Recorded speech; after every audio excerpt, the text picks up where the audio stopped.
So, ladies and gentlemen, welcome to panel 3, Tomorrow, Building a Long-Term Vision for Digital Investment. In the first couple of panels, we talked about how the job market is being transformed, about how the internet is going to make us all amazing, intuitive, creative freelancers, about how it's changing education systems. In the second panel, we talked about the digital skills for this new future. Now, literally, none of this will happen if we do not have the infrastructure to make the internet go fast enough for all of us to do all of this. So I'm very glad that in our third panel, that's what we will be focusing on. Now, just to go through the rules for our speakers in this round, and for those just tuned in at home, this is a bit of a different setup to the normal Brussels panel format discussion. First of all, we have a kickoff speaker who's going to give us 6 minutes up here from the lectern to get everybody thinking, get those creative juices flowing. Then we're going to have 3 minutes each from the speakers, and you'll know how your time is going because you'll see this flashing when you get to the end, so keep an eye on the screen, and you'll see it filling up in those last 30 seconds, so you have fair warning, so there is no excuse for going over the 3 minutes. We have a live stream that you can watch on Facebook. Oh, yeah. I thought we were doing the noise this time. There is also a noise that we may deploy. If anybody gets too chatty, that is going to happen. It's considerably scarier than being in the European Parliament. There's a live stream at home you can watch on Facebook Live. There's a Twitter hashtag, which I'm delighted to say is trending. So that's EIF16. Get tweeting, get involved, share your thoughts, be part of the conversation. You can ask questions on there, and people will run over with questions for me to put to the speakers. If you're feeling shy, if you're in the room, of course, just put your hand up. Stay classic, ask questions. And over here, Rafa is drawing live cartoons of what the speakers are saying. They come up every now and then on the screen, so it's nice for our speakers to throw some fun, creative ideas out there. Now, for this panel, we have a great lineup, some familiar and not so familiar faces. Our kickoff speaker is Iliyana Tsanova, who's Deputy Managing Director at the European Fund for Strategic Investments. We've got Ivana Maletić, MEP, who sits on the Econ Committee, very influential. Somebody's got to pay for that infrastructure. We've got Paul Rübig, who's on the Committee on Budgets and on ITRE as well, so lots going on there. Karim Lesina over here is Vice President and I'm going to read this whole thing out. So, Vice President for International External Affairs for the EU, Caribbean, Central and Latin America, and Transatlantic Relations at AT&T. Karim's basically in charge of everything. And finally, Joakim Wernberg is a Senior Policy Analyst at the Chamber of Industry and Commerce in southern Sweden. So let's get started. Iliyana, for 6 minutes, the floor is yours.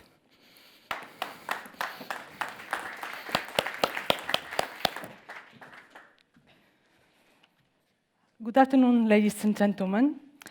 I was a bit inspired listening to morning's debate to start my speech with a Shakespeare-inspired type of statement: to be digitalized or marginalized. I think this is the question. Indeed, for Europe to enhance its position as a world leader in digital economy, we need to invest. We need to invest in a modern infrastructure and be connected.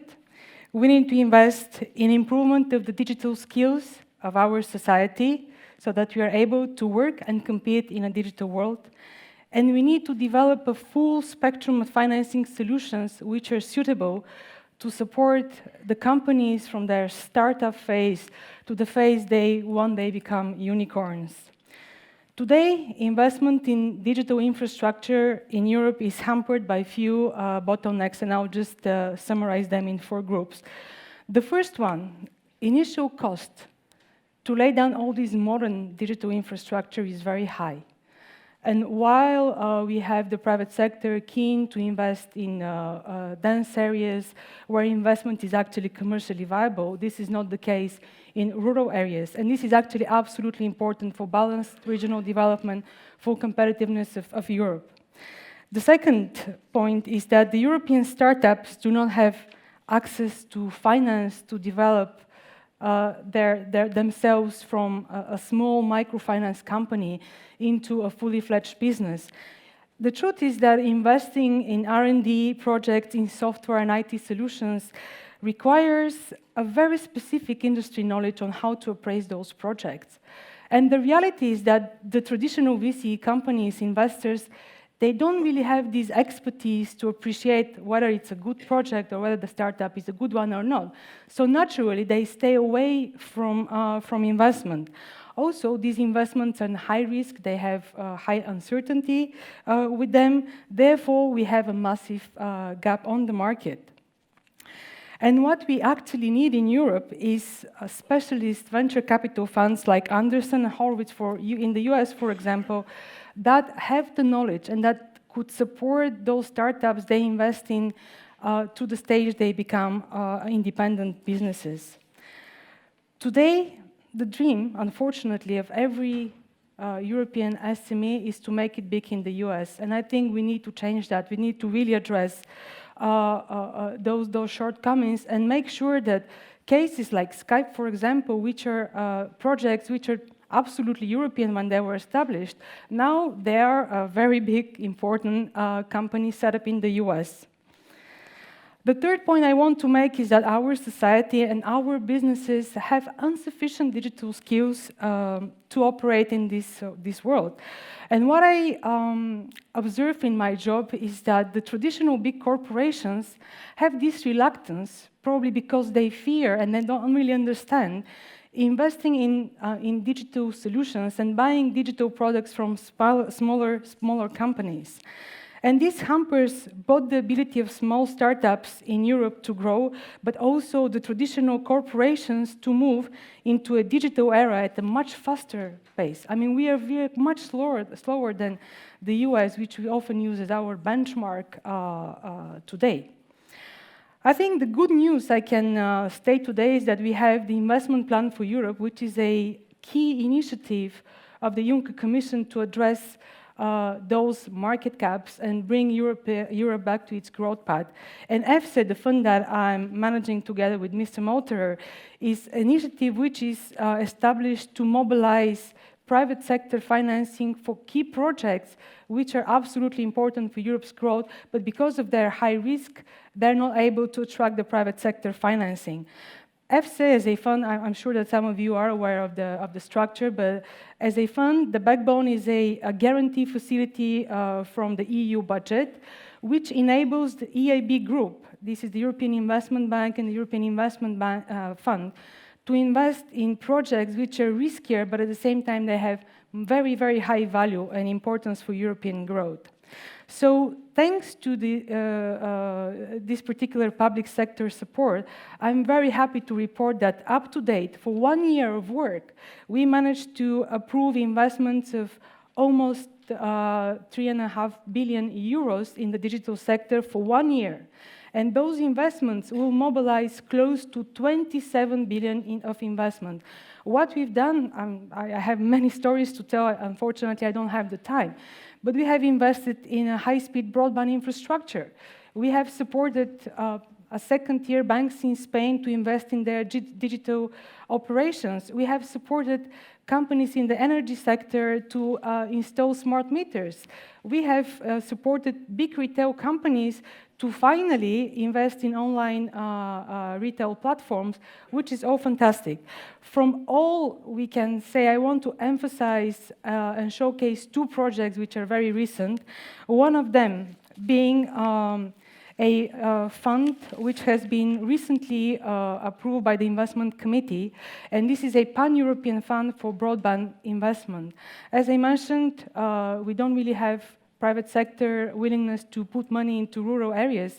Therefore, we need to really fill that market gap. And what we have done, together with the European Commission, we have put public sector funding together with private sector funding into a fund that will provide equity investments to smaller operators in rural areas to invest in ultra-fast broadband. And another example, which is very recent, is the Pan-European Venture Capital Fund, which was established last month, again with the European Commission and European Investment Bank Group, together with private sector funding, which will actually address the fragmentation of the venture capital market in Europe. And we expect to raise 1.6 billion euros of investment in this particular fund within the next few months. And I just want to emphasize how important is the public and private partnership today to address the digital needs of Europe. I'm going a bit fast because I don't want to exceed my time, so I'll stop here, and I look forward to interesting discussion. Thank you very much. Perfect, Iliyana. It's very good of you to keep to time, and I'm sure we can get back to the points that you wanted to mention in the conversation. Don't worry. So the importance of public-private partnerships, let's hear about the public side of that from Ivana, our first MEP. Oh, it's okay. You can sit down here. Yeah. Okay. We're all informal here. We're just having a chit-chat. Okay, thank you very much. With all these clocks around, I thought that I have to go and be very strict. So it's a pleasure to be together with you here today. I was thinking what to say at the beginning, and I have to share something with you, because I read a few days ago topic information which you prepared, and then I was shocked because I read something what I all the time see all around us when we talk about Europe. And this is 2 sentences I have to repeat and say loudly. It's Europe is lagging behind its global peers in investing in the digital sector. And then 15 years ago, European investment in the digital sector represented 80% of the level reached in the US, while today it is only 60%. Now, why I'm reading this? Because 2 weeks ago, or even 3 weeks ago, I was hosting one event on 8 Innovation Forum, which we had at European Parliament, Innovation Summit, and it was about circular economy. And in this event, we said that European Union is a leader in circular economy at the moment, global leader at the world. And, but we were discussing, will we really remain in this position or not? And then we ended up with the conclusion that most probably we will not have this position of a leader. And why? Not only because of lack of investment, but also because of lack of reaction. So we are very, very slow in comparison with others, and we don't react immediately on something what our innovators or entrepreneurs or youth are telling us. For example, in circular economy, they are telling us that they need more cross-border and cross-sectoral cooperation and new business models. And they said, but this is not recognized in the regulation. You should change the regulation. But for that, we need so much time. And then one young innovator were explaining us how he needed 2 years in order to get funds for excellent idea and innovation. And he said, by that time, so I had idea 2 years ago, and now I'm just now in the position to realize this idea and to make it as a project. But at the same time, somebody in Silicon Valley brought up the same idea 2 months ago, and immediately he come up in the market with the product, because he doesn't need these 2 years, but only 2 months. And this is a problem. And because of that, we are losing our leading position. And it is the same in each field. So if we talk about circular economy or digitalization, we should be quicker and we should work together. We should listen more what our entrepreneurs and youth and innovators and startups are telling us, because without listening them and react quickly, we will not progress. And also what we have think about is the fact that when we look on long-term projections of the growth of at the level of European Union, it's all the time about 1.5 and 2% for the European Union, and this is something we cannot be happy with. This is something what we really have to change, and we all the time talk that we should straighten single market. One of the elements in the single market is definitely straightening and building digital single market, but also many other pillars are there. And if we really have that as our aim, as our policy, as our strategy, then we should finally start act. And I don't know if I have some more time to explain. You know, you're flashing, I'm afraid. Okay. Yeah. Okay. Then during discussion. Exactly, we can come back to it. Thank you. Perfect. So Paul, if you'd like to go next, you have 3 minutes. Yes, wonderful. In Parliament we only have 2, so it's 30% more. The truth is, if we come to investment questions, it's very clear that we should take care on what could Parliament or what could European Union do. And first of all, I'm also a member of the Budget Committee, and in conciliation we always fight for the Connecting Europe facility, which is one part of the story, but I think what's much more important, we had the EFSI, and the EFSI is really a success story. So maybe we can create EFSIs for certain areas, and of course the rollout for the digital single market would be quite important. So my idea, which I had on this activity, is that we need frequent harmonization to create the real digital market. And if we have frequent harmonization, up till now in Europe we do it with auctioning. And auctioning means that national member states own the frequency, so the money should go to the finance ministers of the 28 member states. So if we could do it maybe in one day with harmonized procedures, we could take this money and put it as an equity to the European Investment Bank. And if we put it to the European Investment Bank, of course, we can run projects with a leverage maybe up to 15 or whatever, which at least gives the possibility now with the interest rates which we have through the European Central Bank to have a long-term financing where, of course, the return on investment would be quite interesting for large-scale infrastructure rollout. Of course, the first activity should be to have a fiber network, which is really getting the top standards in quality, quantity, and so fiber rollout should have the first priority. Second priority, of course, is 5G. So with fiber rollout, of course, 5G could be implemented in a very effective way, also in a very cheap way, because at any mast in the big cities, you can put these small units where 5G can work in a very efficient way. And that's very clear that we not only should see the digital single market, because it will grow together with the energy single market. So, and I see the merge of the energy market and the telecom market in a very efficient way deploying. So the key question is, shouldn't we organize a new activity between ACER, BEREC and ENISA to come up with solutions which could make this market more attractive.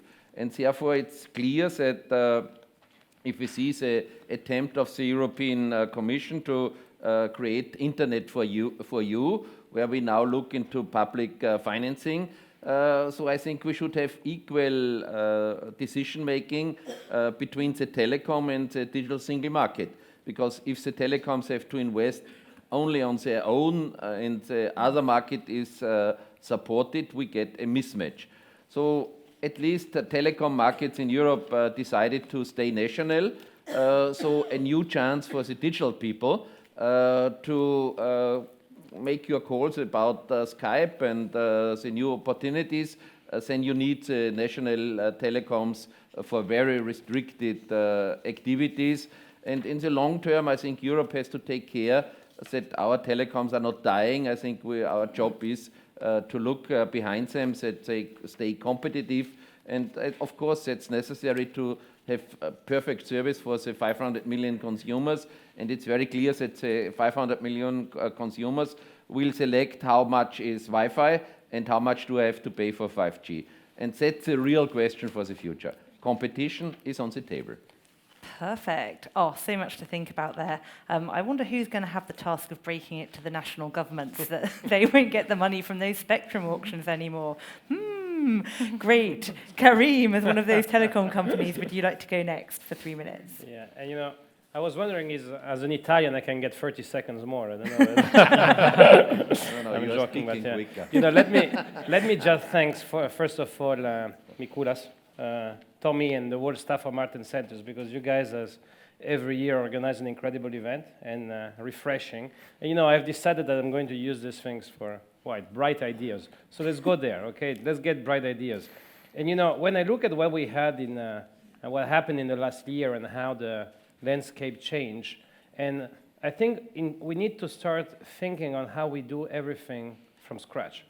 You know, what do we have? We don't have to reinvent the wheel.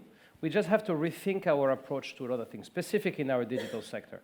You know, our industry is changing. This is clear. You know, and I don't think it's about US, EU, and etc. I'm a big believer in global. Okay, I'm a big believer that the idea can come from wherever. So what we need to do is to try to establish the framework for allowing those people that want to have those ideas to be here, if we want to be here. You know, I work for a company that is global. You know, we're a US corporation.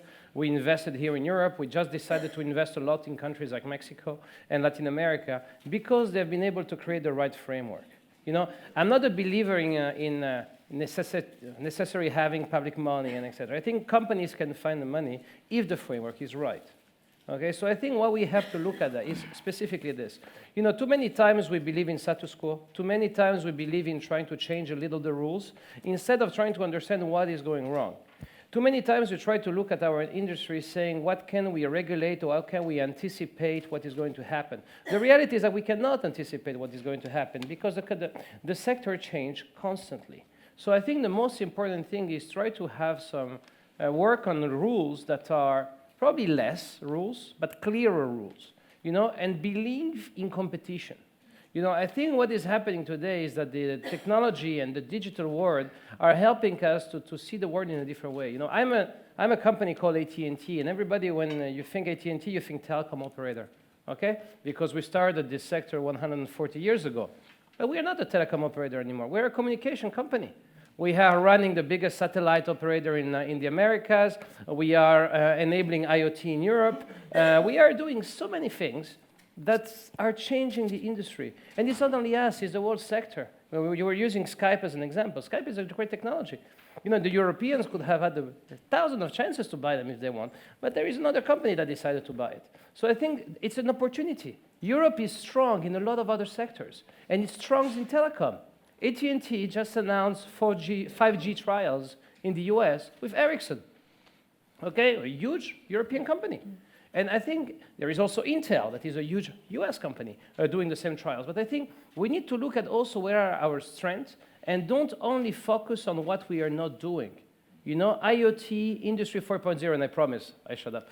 IoT, Industry 4.0, and etc. are the right things to look at, but we don't have to think that I want to be best in the United States, and etc. We have to see how can we get our region more competitive. That's yes. But let's not compare every time with the US. We are partners, we are friends, we work together. Capital is global. I think I've said that so many times, but this is the most important thing. Sorry, Francis. Perfect. No, you nearly made it. It was a very good try. Joakim, you've written this report, Rewiring Europe. Do you want to talk us a bit through that? I'm actually going to try to take a step back, because I think there's three things to bring to the table. I promise to get back to the report. And the first thing is that digitization is not happening in isolation. And we've heard that in the previous panels, but I think it's worth repeating, because what we're seeing is that we used to talk about the IT sector. Now we talk about the digital sector or the startup sector, and we risk measuring the wrong stuff. What I'm saying is that digitization is and this is part of the report, a general purpose technology which brings about a digital shift in the entire economy. So when we talk about the digital single market, we should be talking about the single market, because there will not be a single market that's not digital in one way or another. And this means stuff in tangible, practical issues. And the most important one, I think, is that it's not just tech. It's not just tech infrastructure, tech firms, tech people, tech skills, tech whatever. You have to go from adopting the digitization, to adapting to it. And that's why we're risking measuring the wrong stuff. So there's a simple way of talking about this. We used to have old problems, we solved them in old ways. Then we got digital tools, so we had old problems, and we started solving them in new ways.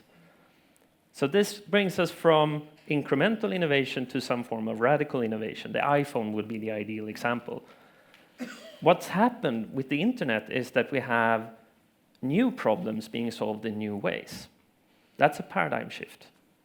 That's a totally, completely different thing than inventing an app or digitizing a small part of your production chain. Both are important, but we have to realize that what we've done with the internet and digitization is to move into a new paradigm where we have these incremental and radical innovations. And they're going to happen everywhere. So that brings me to my second point, and that's that technology is now developing faster than human aging. Reasonable, right? But it means so much, because it means that we're saying today that the guys we want to have, or the kids as it is, that we want to have in our firm boards, our corporate boards, they're like 14 years old. So we're waiting for them to get into our boards. The thing is, when they do, the guys we want on the board, they're going to be 8 years old. So we have to figure out a new way to deal with skills. And that brings me to the third part, which is tying into the report again. And that's that I think that both in the marketplace and in policymaking, we need to find new ways to develop, to learn, to adapt. And I think cities are going to be a focal point for doing this. We have the connectivity, we have the density, we have the firms, the agglomeration economies, you name it, we have it in the cities. And we can use them to construct experiments. And I'm not just talking about living labs or urban innovation, where planners are trying to figure out how to make buses more green or public transit more green. I'm talking about policy and marketplace together, like Uber in Pittsburgh, running robot cars in the streets together with policymakers. And to sum up this, I think the greatest challenge we have with cities in the background is to start figuring out how to have a fragmented digital market, because then we can start figuring out how to have a single digital market. We have to get to that first point first. Perfect. Great. So cities, hotbed of innovation for hundreds of years now, all kinds of interesting things happening there. You also have this critical mass. So we were talking a lot in the first panel about Airbnb, about Uber, about these kind of very disruptive companies, but it really only works if you have loads of people gathered in the same place and not out in the countryside where life has maybe been a little less impacted by the internet.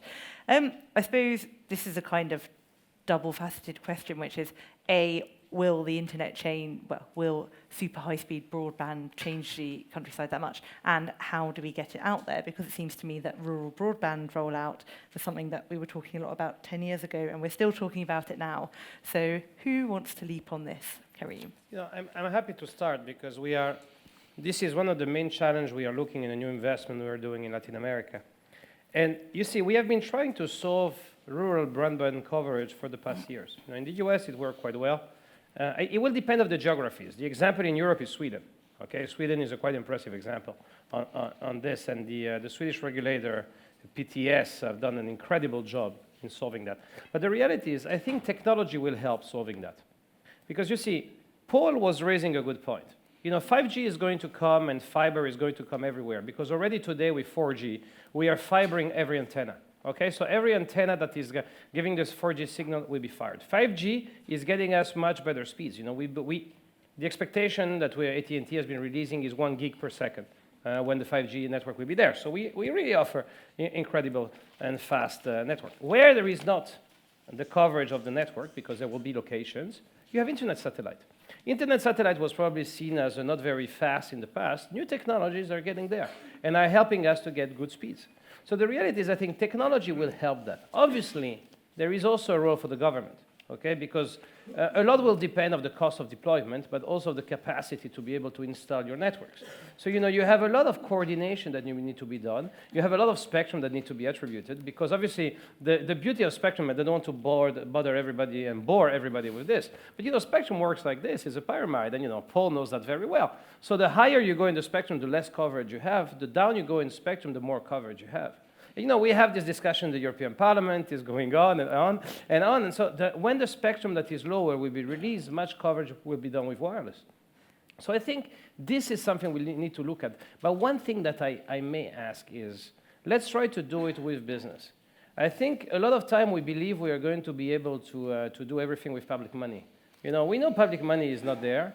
We know we have to be careful on how much money we spend. As a taxpayer, in Europe, by the way, and in Belgium specifically, I'm happy if companies or business can do it. So we are living in a competitive marketplace where business will be able to cover most of those requirements. So it's interesting to look at the best practice. And as I said, Sweden is a good best practice there, where you need to adapt the price that you pay to spectrum compared to the coverage, or you need to decide, I want to do only an auction, and I will just auctionize everything, and then I will put some building requirements, accepting that not everything is there. So the reality is, let's try to identify our priorities, but let's also look at what technology is making us done, and let's not think that everybody needs to be fiberized or whatever in all the case, because technology is there and is going to solve a lot of those problems.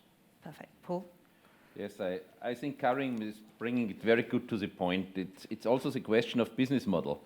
I think it's quite important to see that this area needs profit to invest, because without equity, you can't get loans, and without loans, you can't invest into infrastructure. So first of all, we have to look to the profitability of our companies to enable them to have this infrastructure rollout. On the other hand, I see the telecoms working in European national member states in a way that the competition developed quite good in some of the member states, but there's no competition between the member states. So the real issue is, and we call it roaming, because roaming everybody understands, if he goes cross borders, he has to pay more. And now in Austria, we have roaming 20 gigabytes for 20 euro, so 1 gigabyte for 1 euro, coming down from 240 euros, 2,400. I was some weeks ago in Japan, in Kyoto, and as I looked at my mobile phone, I had a dream, because they asked me to pay for 1 gigabyte 19,900 euro. You know what I get in Austria? 1 euro, and for the same service, and no extra costs between Japan and Europe, 19,900. Where do we live? So the average retail price in Europe is at present €2.77. So the average retail price in all over Europe is less than €3. And now we get into a debate on wholesale pricing, where the member states come up with 8 to 10 euros on wholesale level, where the average price is less than €3. I think I have to start to explain to the member states what is wholesale price and what is retail price, because I think a lot of them don't understand what retail is. Retail is what the consumer pays. It's the highest price, and wholesale normally is below, otherwise you can't make profit. And I think in our education system, in the skill system, we should approach governments and the people who are negotiating in the council about roaming activity. So I'm very angry about this debate, because it kills the telecoms in Europe, and making it in a kind of oligopoly in some countries, it hinders the infrastructure rollout. Because, if I look to my telecom bill, and if I should pay 19,900 euro, what does it mean? They think I'm a little bit stupid using their service. So everybody runs into the office and said, can I have Wi-Fi connection? What is the code? And everybody is eager to get out of telecoms. Which marketing strategy in pricing is it if they force you to get out of the service of telecoms to go into the digital market? Yeah? So that's the reason why I think we should fight with member states to explain to them. We have a 500 million market with 500 million people. We have the strongest buying market in the world. why don't we use it? Sorry. Perfect. Well, now I hope you're going to use some of the free Wi-Fi that is being provided by the Economic Ideas Forum, or indeed your roaming package if it's good to get tweeting. Share a bit of the passion of this debate. So it's EIF16 as the hashtag. Now, before we start talking about competition, which I think Joakim is pretty keen to come in, just wanted to talk a little bit about funding, because you did mention that at the beginning. And Iliyana, whether you have anything that you want to add in terms of, you're basically a leveraging instrument. How can we build infrastructure that Paul is talking about? Well, I very much agree to what Karim said, that when we have private sector that is very keen to invest, we basically, as a public sector, we just need to support them and enable more investment. But when we have market failures or suboptimal investment situations where private sector is not keen to take the risk, I think it's very important that we use public sector funding in a very smart way. And it's not to crowd out the private sector investment, it's actually to enable more investment in areas which are important. And for these very reasons, I think it's really important to look at FC as a model.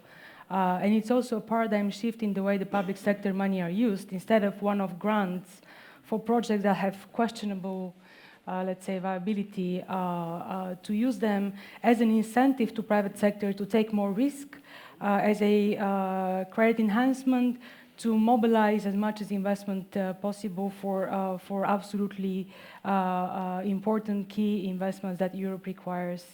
Great, perfect. Francis, I don't want my comment to be understood that the leveraging is not important. Let me be clear. What I'm saying is really, let's focus on the places where we identify market failures. I think there are great instruments around the world like DDB, CAF, and FC, and etc. We're doing a great job. Okay, so let's be really clear here. Okay, there are a lot of people that have challenges. Venture capital is there for that. You can raise money on stock. You can find the money in different way. I think whatever choice we give, this is great, because the most important is to relaunch the machine. We have to stop thinking that 1% growth is growth. 1% growth is not growth, okay? We need to get used to something more, specific in a house like this. We don't want to live in a status quo, okay? If we want the wealth of our citizens to increase, we need to start hoping again getting growth of 4 or 5%. And this is where we need to look at. We need to stop thinking that 0.5, 0.7% is growth, because if we do that, we're just going to crash. This is not good. Let's try to be ambitious. And we can do that because there is a lot of opportunities today. Sorry, Francis. Great. No, that's perfect. Jump in, everybody. It's good to have a lively discussion. So before we come to questions from the floor, Joakim, I wanted to bring you back in quickly on competition, on what Paul was saying, and also to know if you share Karim's love of the Swedish regulator. Are we filming this? Be careful, he's in ICANN now, so he looks at you all the time. I share some of it. I want to tie into what you're saying about rural development and also market failures. I think it's really important to look at those market failures, but I'm not sure we're looking in the right place, because when we're talking about rural areas and building broadband infrastructure or connectivity, if we want to generalize, the huge issue is that we're talking supply only. We're talking about rolling out fiber, or we're talking about having 5G coverage. We're not talking about what the demand side is. And the demand side is what people are going to live in these rural areas. And I'm not saying everyone's going to live in cities. I'm doing a PhD on urbanization. I can tell you they're not going to live in cities. But I'm saying that we have to figure out what rural areas are. We can't just bunch them together and say they need fiber, because that's not answering a question. So we need the demand side, which is the demand from the public sector. What type of services are they going to provide or need to provide in rural areas? And the demand from the people living there. What are they going to do? What are they going to work with? A lot of what you had in the previous panels. And if we look at that part of it, then I think the Stockholm case for broadband coverage is the good one to look at, where they have the idea that you drive it like a market actor, and the surplus you get, most of it you invest back, so you push infrastructure building out from one point to another. But you don't have a finished plan saying, we're going to have fiber in Enköping at this year. I think that's the fluffy answer, but the best I can give you. No, it's good. We can be fluffy as well. Ivana, very quickly, is there anything you want to add before we start the questions? We definitely should work together. So if we are talking about investment, if we are talking about innovation, new ideas, everything, we should work together. And also, when I look European budget and how much we allocate for broadband, it's from cohesion policy, from ESI funds, it's only 6.4 billion in comparison with the total budget of 353 billion. This is a small amount for broadband, but it's obvious that we are inviting private investor to come and to join these public investments, and that we have then broader coverage. And of course that rural areas will be covered by public investment, and then urban areas with more demands with private investment. But we should definitely sit and work together. Great, so it's a mixture of approaches. Do I see any hands going up for questions? Anybody? Oh, perfect. Oh, loads behind me. Any over this side? Great. This side are being brave today. Perfect. So do tell us, first of all, remember question. It means question, it means not statement, so keep it brief. Sir, at the back there first, and then madam down here at the front. Yeah, up there on the back row. Oh man, loads. You know, exactly. We'll do these two first and then these two, I reckon. Thank you. And mine is just to ask you if you are really making a good sense when you said that you have done a great job in terms of investment, while until now we still have people who don't have internet connection. Even when they have it, Skype doesn't work. I'm wondering what's going on. Another question, in terms of long-term investment, are you talking of European economy, or you are talking of global economy? Because mine is just to wonder why someone is doing business here, but to make a contract with a client, he has to call somebody in Mumbai, in India. That's my questioning. What kind of investment on a long-term basis are we undertaking? Is it European or global? I don't know. Great. Thank you. Thank you so much. Great question. Lots to talk about there. And we'll take this other question at the front and group them together, because there's plenty to get through. Thank you. I have a question about the detail of today's conversation, and that's about roaming costs. I remember very well because I worked in the 80s with our national telecom organization, and of course there were no GSM, etc. But well, telephone is telephone.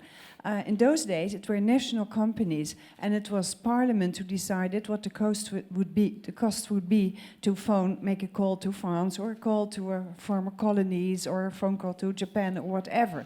And, well, often, of course, there were some sort of negotiations. Well, maybe to Japan, if you charge less, we will charge less as well, something like that.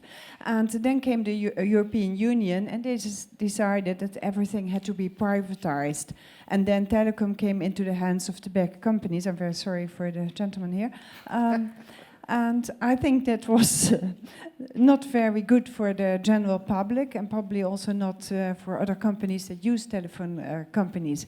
And my question is, on one hand, is this a discussion, and how far can we get lessons from that we should not continue to our neoliberal privatization with drinking water, electricity, and all the other stuff? Thank you very much. Great, thank you. So there we can talk about a number of things. Anything really from the latency of Skype to where does this investment go, Europe, the rest of the world, liberalisation, and these all tie in really nicely, which is something that I, as moderator, have been wanting to ask, which has been, there has been a seismic shift in the last few weeks in the entire global atmosphere.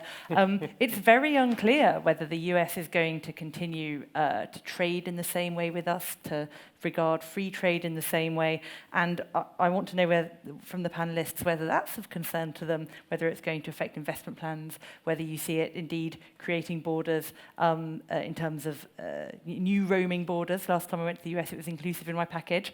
I got the little message, you've saved £990 this week. So lots to think about there. Paul, you want to go first, briefly? Yes, I think it's a very important question, private or public. You know, I'm a politician since many years, so I'm public. I see our private guys working around the world. But what I have to understand is that both of them want to have money. The one call it taxation, and the other one call it turnover or profit. But the attempt is to get as much as possible out from the consumer. So the only guarantee for the consumer to get a good deal is to have competition. And if the competition is asking public sector or private, makes no difference, because if there is a public procurement, of course the consumer will win. And I'm always in favor of the consumer, because the consumer should be the winner in the activities. You know, I have seen the best tax reform ever in my life happening in Slovakia, where Michael Zorinda was in charge, to say, okay, if we lower the tax, people and consumer can make more decisions on themselves.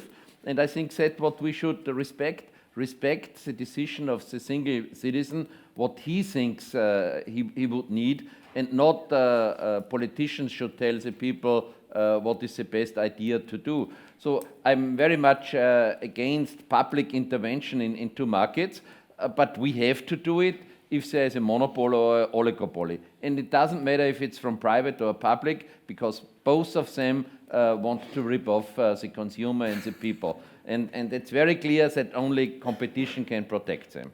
Perfect. All right. Karim. Yep. Can I ask you where you are from? Belgium? And when you talk about lack of connectivity, where do you see it?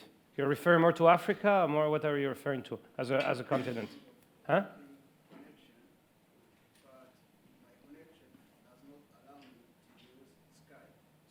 Where, here? In Belgium? Seriously? Yes, good example. And what is your operator? Sorry, I'm doing a market test. Okay, let me be on that one, because what you have to look is two things. The ecosystem works with telecom operators who are making the investments, okay? And the rest of the ecosystem will work with us. And your speed, honestly, the speeds in Belgium, I do Skype on my mobile. And I do Skype with my mother in Tunisia. And trust me, in Djerba, where my mother is from, we have more connectivity problem than here. But we still do Skype because it works easily there. So the reality is that you have to look at your operator and maybe the settings. We can look at that after. But this is not so much a problem here. I do Skype with my friends in Senegal, and I have no problem with them also on connectivity. But let me focus on one thing. On the roaming side and privatization, please look at the numbers of the OECD. Okay, and look at what happened in the telecom sector in the last 15 to 20 years. We are the only sector where prices have been decreasing constantly, inflation included, compared to any other sector in the world. So maybe you are disappointed because of the privatization. By the way, there are still public players in Europe, if you want. So there are some governments that are still involved in there. I'm a big believer in liberalization. Okay, my company has been a private company since the beginning. And look at the investments. Look at what the sectors have been doing. Look at the US example, for example. In the last 6 years, only an operator like AT&T has been investing more than $22 billion every year in the whole ecosystem. All the application world and all that are here. Modern telephone and modern telecom. That's of all times. I mean, you cannot say Belgium was backward or France was backward or England there was no telephone. We always had to put investments. Yeah.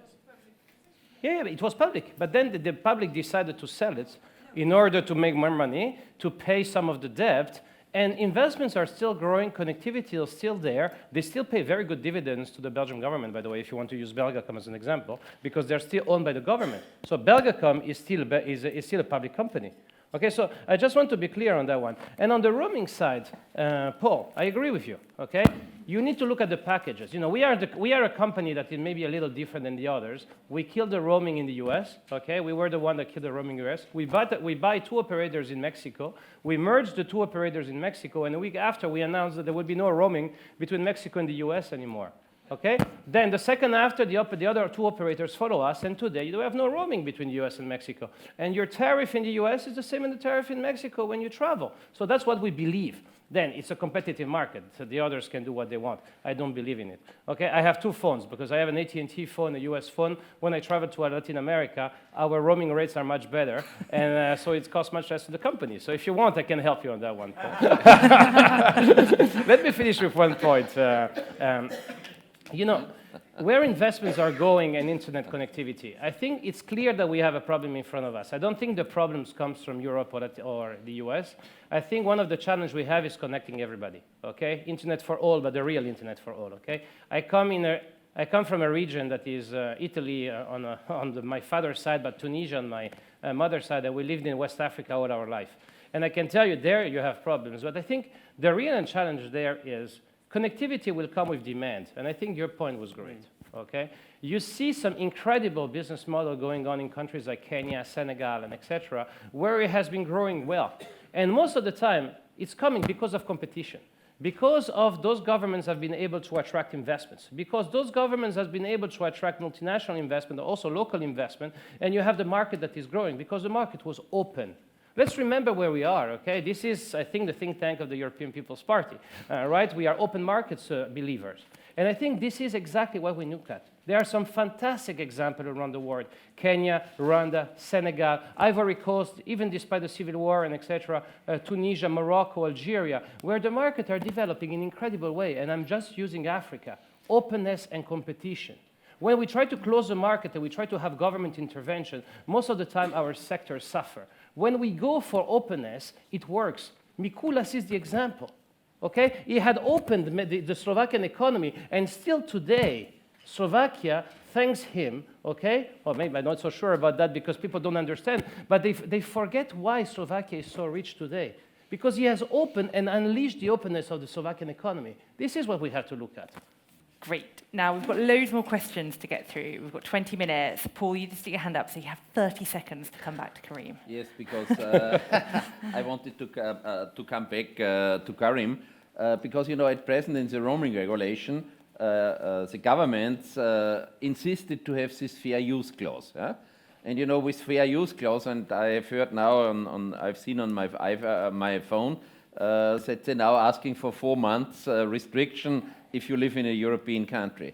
So they are doing exactly the opposite what they promised to have an open digitalized market in Europe. Telecoms put a lot of pressure now to the Commission to keep this dual SIM out of the market, because if you travel back home, you can't use your second SIM if you stay more than 4 months.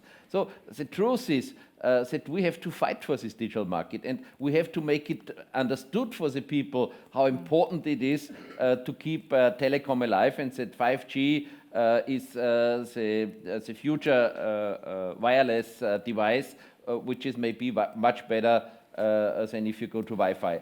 And I want to make it sure that this market could survive. Huh? Perfect. Now, I've got 2 questions at the back there on this side. So do tell us who you are, where you're from, and please keep it brief. We've got a lot to get through. Sir. So my name is Frederico. I'm doing an internship at the APP group in the Parliament for the Portuguese press. My question following MEP Paul Rübig's in terms of the competition between member states. So if we think that we have about 3 telecom companies per country, we're thinking about 90 telecom companies in the EU, perhaps more.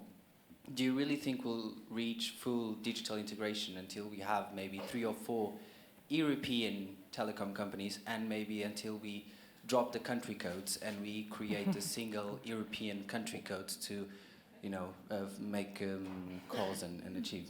Thank you. Great. And if you could just pass the microphone to the gentleman down here. Great. Sir. Stasinopoulos, formerly with the European Commission. There have been a lot of studies recently on the employment impact of digital technology. I don't want to bother you with results of those studies. There is a very important example that I read recently. When Kodak, the American company, was at its height, was employing 140,000 people. Now we have the recent case, a couple of years ago. Instagram was sold to Facebook for $1 billion, and it was employing 13 people. So my question now, because we are discussing long-term vision, how we can incorporate this aspect into our strategy? We need digital investment, certainly, but we need more digital investment which increases the economic pie instead of shrinking. Great question. Perfect. Who would like to come in first on this? Joakim, do you think we should have one area code for 500 million people? I got the area code instead of the other one. Okay. Both of them. Go for it. Both of them. Please. Okay.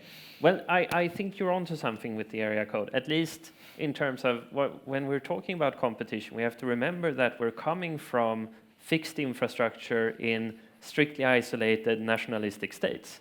I mean, of course, there's a problem with competition across borders. That's why we're here, right?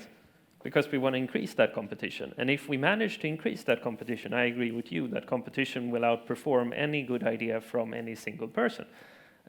So having said that, one area code, are we really going to talk about area codes? Is anyone calling fixed phones? Oh, yes, a lot, trust me. Yeah, okay.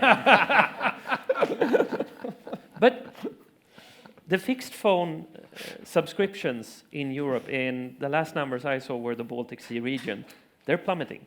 Yeah. And instead, people are getting 2 cell phones. So I don't think that the area code, I think your question is very valid, and I think your point is very good. Even on cell phones. Yeah, exactly. Yeah. Well, if you want from Belgium to go to Portugal, I have to do +351. Yeah, absolutely. But what I'm saying is we're not going to talk about it in terms of area codes. We're just going to remove the entire system and have something else. It's not so easy. No, but I think that's where we're going. Just as you said that your idea is to provide no roaming fees. And if someone else wants to do the other thing, sure. There's going to be someone coming along inventing something, not removing the entire thing, but inventing something new. It's fine. We'll just think about who we want to call in the chip in our brain and be connected to them instantly. Could I bring in Ivana? Francis, on this one point, it's a political decision. Okay, so if you remove the number code, is just a political decision. The governments needs to decide that they want to get rid of their number and create a global number if you want. But the problem is that there are technical problems, there are standardization issues. But at the end, the +341, the +32, the +39 or whatever are a national decision. Like spectrum harmonization that Paul was talking about, it's a national issue. So creating a European market, it's a political issue. That's all. Yeah. Politician needs to decide at a certain point, this is what we want. We want to create a European market. We really believe in it. We want to harmonize things at the European level. We want to do this. This is what we want. Is it the priority, or the priority is just defending your own country and yours? That's a whole political. Business has nothing to do with this. We will adapt with it. The reality is that it's a political decision to do it. Perfect. Ivana, do you want to come in quickly, maybe on the jobs aspect? Yeah. When we talk about political decision, I think that even political decision is very clear. We want single market, and we want strengthening single market, and it is stated in each and every document you see now, annual growth survey, in each document related to European semester and all other processes going on. So single market and strengthening single market is a must, but we all the time have the problems because we should find a nice balance between specificities needed at the level of each member states, and then these common goals and common regulation and common rules which are set at the level of European Union, and how to harmonize that and connect in a way that we really have then good solution for businesses, because at the end we should think it's not only about adapting, businesses being adapting to what we are saying and what we are combining at the national or EU level. But it is also us to be to harmonize with the need of our entrepreneurs and startups, because we also should think at the European level and national level how to help them and support them in order to have in a shorter time scale-ups from startups and to really boost economic growth, because we cannot grow quickly. You said that it is not enough if we talk about 1.5 and 2% what we have in this long-term projection for Europe. We are not talking about growth. Everybody will be in front of us, and we would like to see Europe as a global leader. So we definitely have to hear what our entrepreneurs and startups needs, innovators and everybody, and then adapt our regulation and everything what we are doing on our policies, rules, and all other. Perfect. Iliyana, can I bring you in very quickly on funding? Or? Sure. I mean, I'll probably just conclude my intervention on a positive spin, because I think what we have achieved in Europe so far is absolutely fantastic. We have the digital single market strategy in place, and this is a strategy that is going to really set the framework for investments and competition in the sector. We have the financing arm as well. I mean, EFSI is just one of the very few examples that we have on the market. Now we have the Pan-European Broadband Fund, we have the Pan-European Venture Capital Funds. So it's happening. And what we need to do is just to implement those measures faster. Great. More, faster internet. Keep tweeting, everybody. I think I've got two questions just behind me. We didn't answer the question of the gentleman. And no, please do. Yeah. No, but because I think digital and employment, and I will be interested, because you're raising a great point. You're raising the challenge of the future of our society. What are we going to do with the people that are not digitally skilled? But what is being digitally skilled? Everything changes every year. So I'm not digitally skilled probably enough to look for a new job. Thanks God there is politics, so I can play with that. Okay? I'm not joking, it's my job. But the reality is that, let's give you an example. We were talking about the automated car and whatever. When we are going to have only automated car, if it's going to happen, what happened to the drivers? What happened to the truck drivers and etc.? What happened to the UPS driver? Okay, Chris left, but what happened to all those people? You have to start thinking politically on the strategy for changing, because it's coming. So I think the young of today don't want to come anymore to work for public sector or for big companies. They want to invest. They want to create their own companies, their own startups. They're going to see where the business is going. And I think this is a huge challenge that the society needs to start thinking. Just to give you an example, in the company, we have decided to retrain all our employees. All. Because we know that their skills of today maybe will not be the good skills in 5 years' time. So we want to keep our 295,000 employees, and we want to be sure that these guys are going to continue to work and innovate for the company. But it's a constant reinvention. So you raise one of the biggest challenges we have as a society. And I think it touched your point also on having a phone call from Mumbai and etc. It's part of a strategy. How do we keep our talents in our countries, first of all, but also how we retrain and we re-prepare all the people that are so-called not talent. It's not true. It's not a question of not talents. They're different talents. The reality is this, is that do we need only engineers? I hope not, because I studied the social science and anthropology, so I hope I have a future in my life, because if it's only a society for engineers, okay, I can go to retire in a beautiful island of Greece, and I will be a happy guy there, I'm sure. But the reality is that this is a challenge that I think nobody has really watched. I think the OECD has done some very good analysis of this on the forward-looking and what to adapt. But the funny thing, this is not only an issue in Europe or in mature market.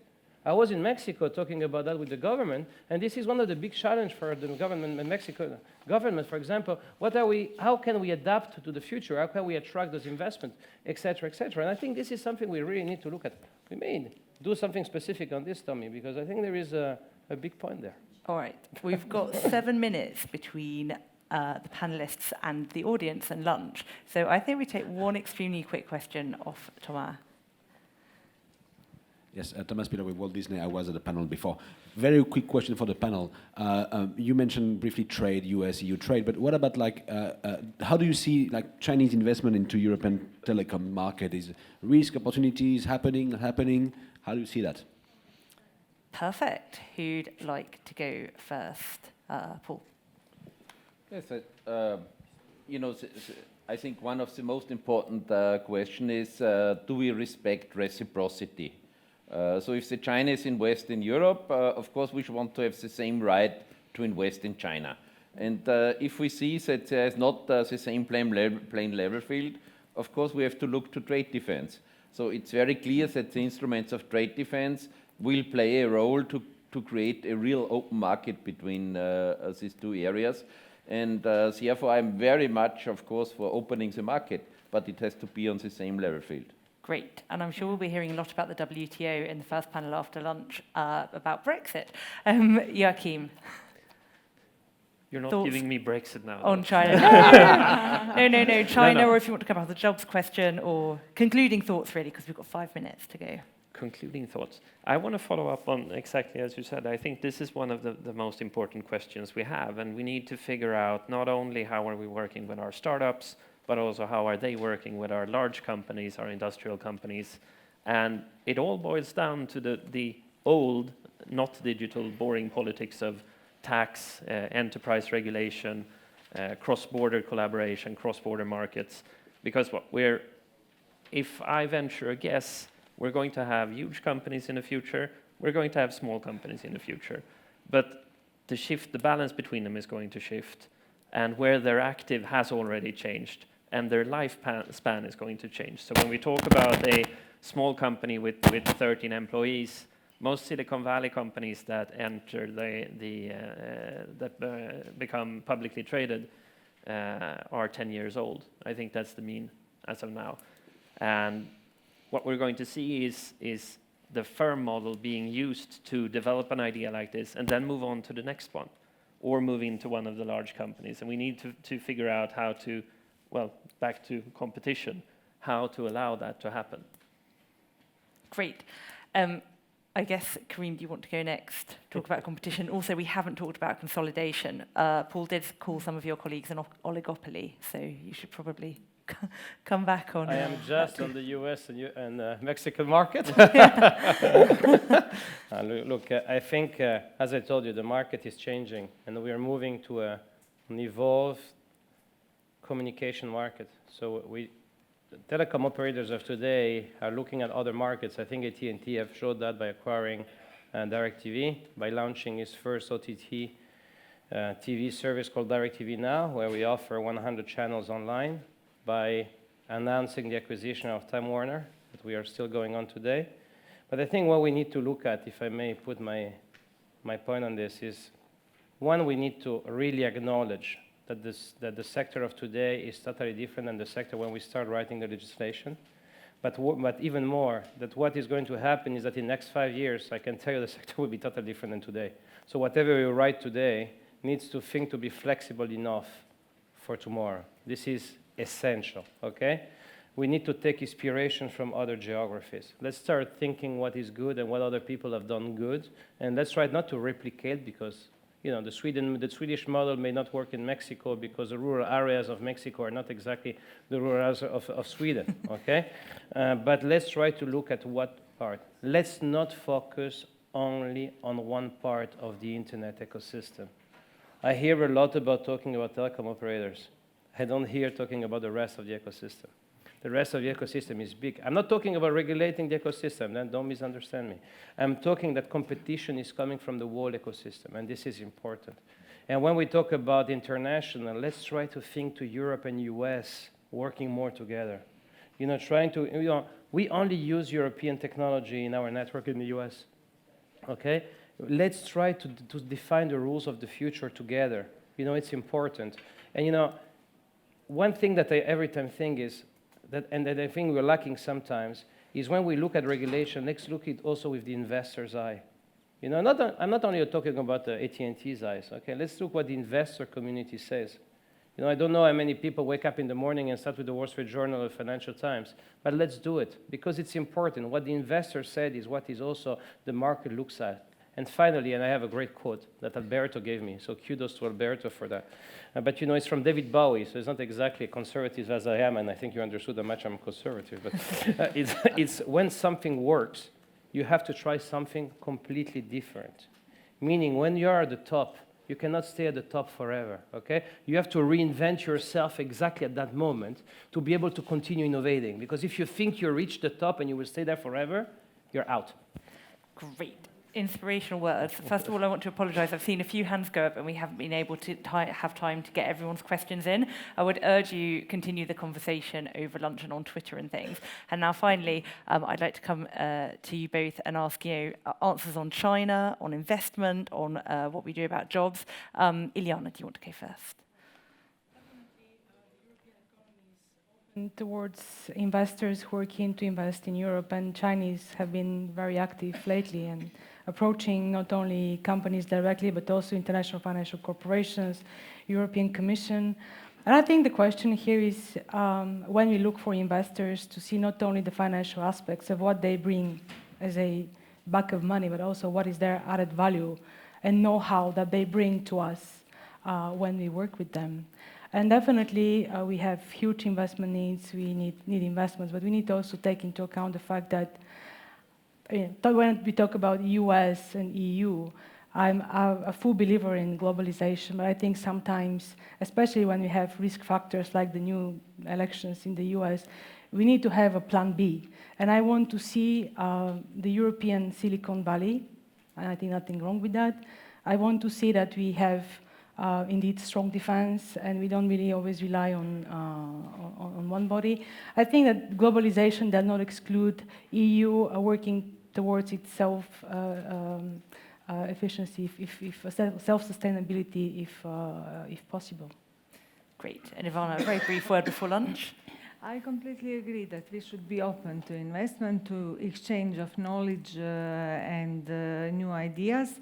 And when we talk about digitalization, we should always think that digitalization is a must if we want to succeed in any other field.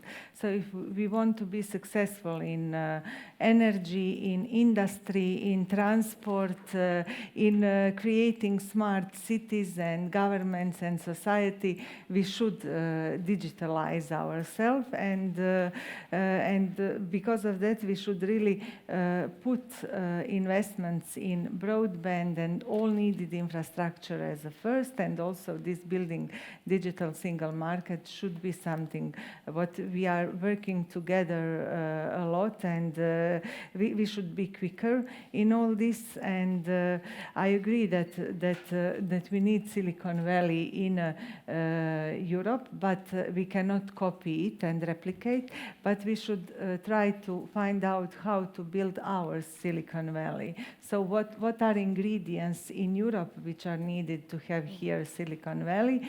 And definitely one of important ingredient is a global and single market. And because of that, I have to repeat again, we should find good balance between national priorities and European rules and policies.